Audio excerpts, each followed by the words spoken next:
Selamat pagi. Bagaimana kabarnya Ibu? Alhamdulillah baik Ibu. Ibu bagaimana? Alhamdulillah saya juga baik Bu.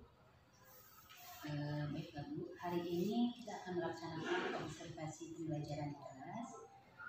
Bagaimana perasaan Ibu? Apakah sudah siap?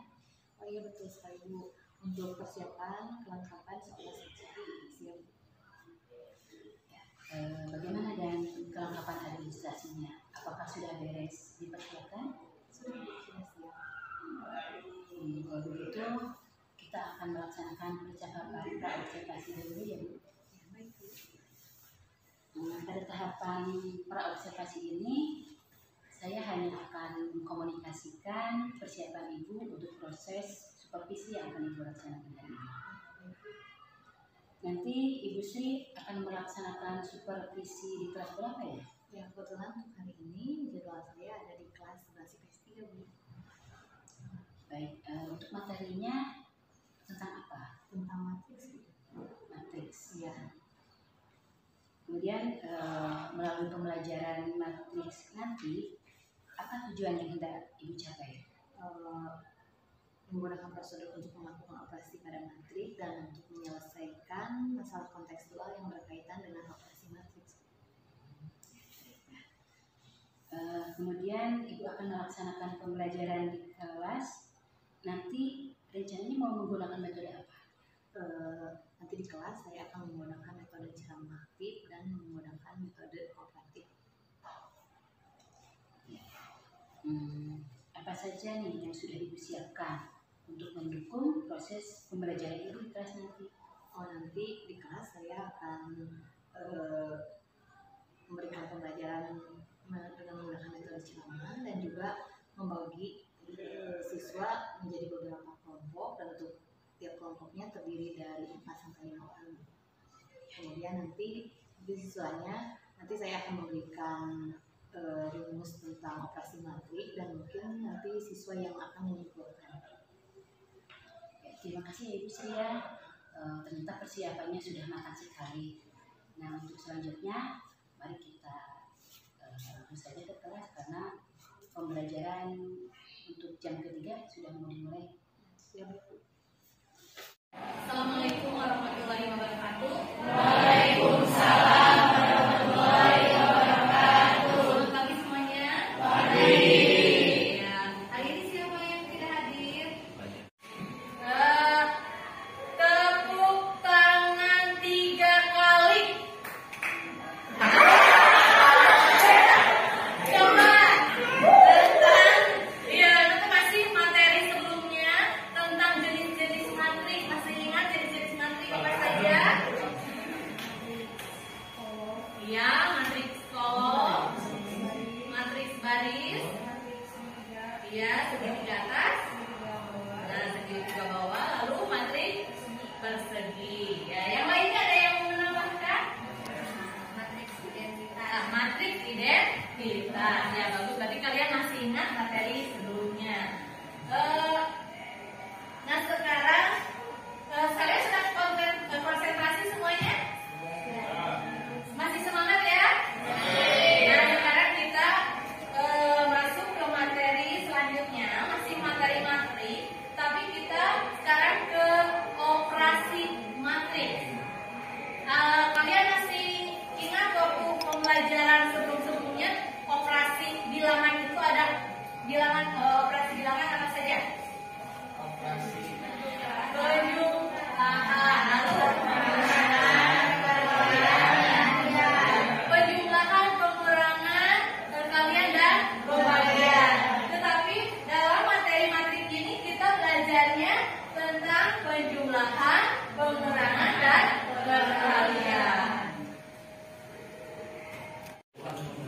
Ya sekarang kita masuk ke materi operasi matrik. Tadi kalian sudah bisa menyebutkan operasi pada bilangan itu ada penjumlahan, pengurangan, perkalian dan pembagian.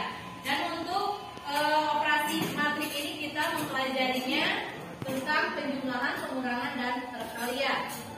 Nah di sini tujuan pembelajaran dari materi matrik ini adalah menggunakan prosedur untuk melakukan operasi pada matrik dan menggunakan prosedur untuk menyelesaikan masalah kontekstual berkaitan dengan matriks dan operasinya.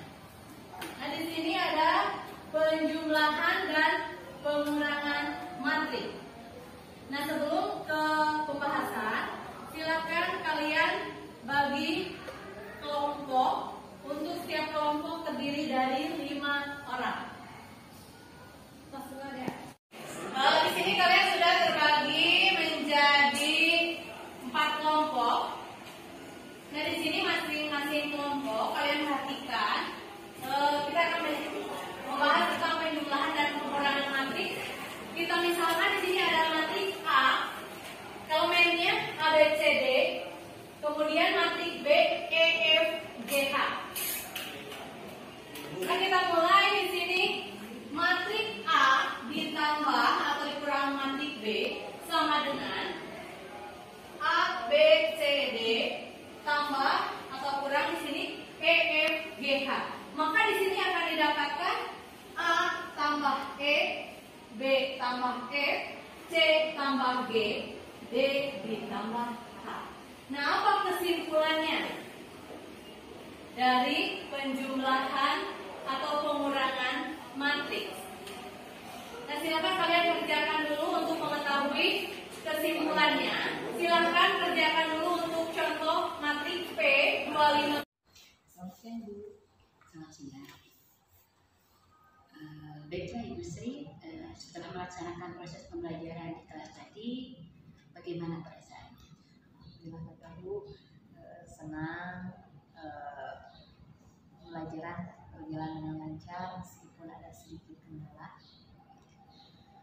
Apakah proses pembelajaran Ibu tadi tujuan dari pembelajaran sudah tercapai?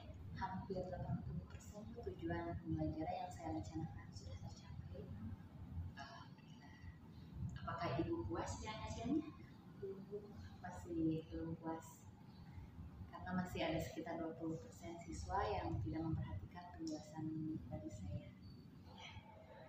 Jadi apa yang Ibu inginkan untuk kedepannya? Saya ingin semua siswa terpenuhi kebutuhan belajarnya dengan memperhatikan penjelasan materi yang saya sampaikan. Tadi kan Ibu bilang ada sedikit kendala ya. Memang kendala seperti apa itu? Ya Bu, ada kendala yaitu mungkin pada pemilihan metode pembelajarannya. Kira-kira berapa persen kendala yang Ibu hadapi? Memangnya apa metode yang Ibu gunakan dalam proses pembelajaran tadi? Ya sekitar 20% Bu, masih ada kendala.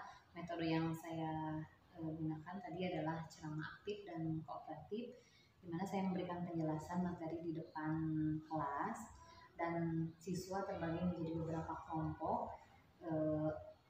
Meskipun tadi sebelumnya saya sudah menggunakan ice breaking untuk melatih konsentrasi siswa, tetapi masih saja ada siswa yang kurang fokus dan tidak memperhatikan penjelasan yang saya sampaikan.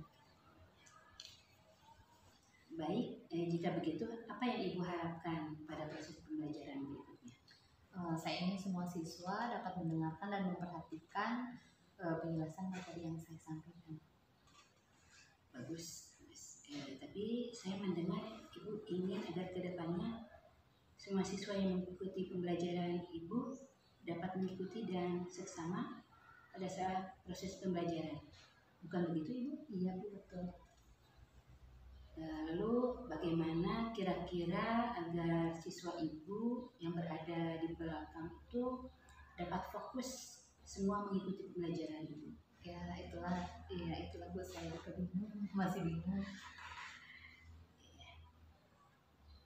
Nah, kira-kira menurut Ibu penyebab dari kendala proses pembelajaran Ibu itu apa?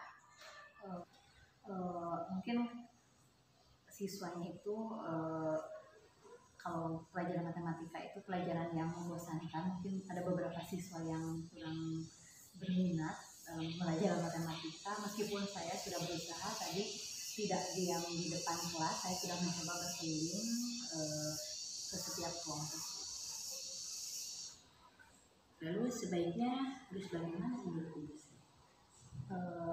Ya Bu, mungkin kedepannya saya akan mempersiapkan mungkin metode pembelajaran yang lain dan alat peraga yang digunakan saya buat semenarik mungkin sehingga siswa mungkin lebih tertarik lagi untuk belajar matematika.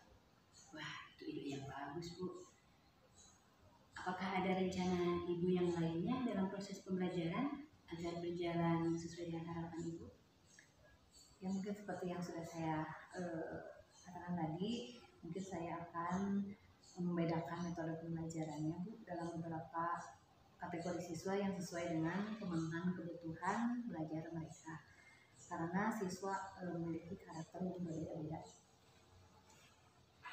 Wah, bagus sekali itu, Bu. Misalnya seperti apa itu, Bu? Ya mungkin ya saya akan melakukan proses pembelajaran yang berdiferensiasi dengan menyesuaikan karakter siswa yang auditori, visual, dan kinestetik agar kebutuhan belajar mereka dapat terpenuhi dengan sesuai dengan minat dan bakat siswa. Baiklah kalau begitu. Kapan Ibu akan memulainya? Insya Allah secepatnya. Apakah ada rekan yang akan membantu Ibu merencanakan rencana Ibu? Ya, saya akan meminta bantuan guru senior untuk membantu saya dalam merancang rencana pembelajaran yang berdiferensiasi. Bagus sekali itu, Bu, rencananya. Terima kasih Bu atas bimbingannya. Sama-sama Ibu, semoga rencana Ibu dapat berjalan sesuai dengan harapan ya. Saya tunggu kabar baiknya nanti, perubahan apa yang akan terjadi pada proses pembelajaran Ibu dan menerapkan rencana pembelajaran yang bervariasi pada pemenuhan kebutuhan belajar siswa. Ibu, terima kasih. Sama-sama Ibu.